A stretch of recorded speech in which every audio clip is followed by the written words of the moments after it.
Say hello to the Car Protection Twins, comprehensive and collision insurance. They look a lot alike, but they do have their differences. Don't confuse them with their insurance cousins, like liability, who protects other drivers.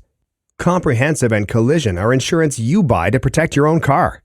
Like a lot of twins, comprehensive and collision travel together.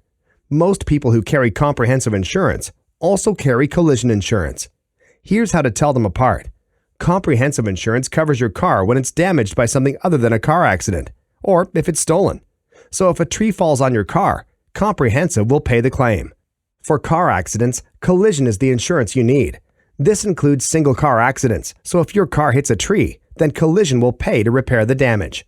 One thing they have in common, for both, you'll need to choose a deductible, your share of the costs anytime you make a claim. A high deductible means lower premiums, but it also means you'll need that much money on hand to pay for repairs. If you financed your car, you'll have to buy both. Otherwise, it's optional. If you can't afford to replace a damaged car, you need comprehensive and collision. If your car isn't worth very much anymore, it probably doesn't make sense to get insurance to protect it.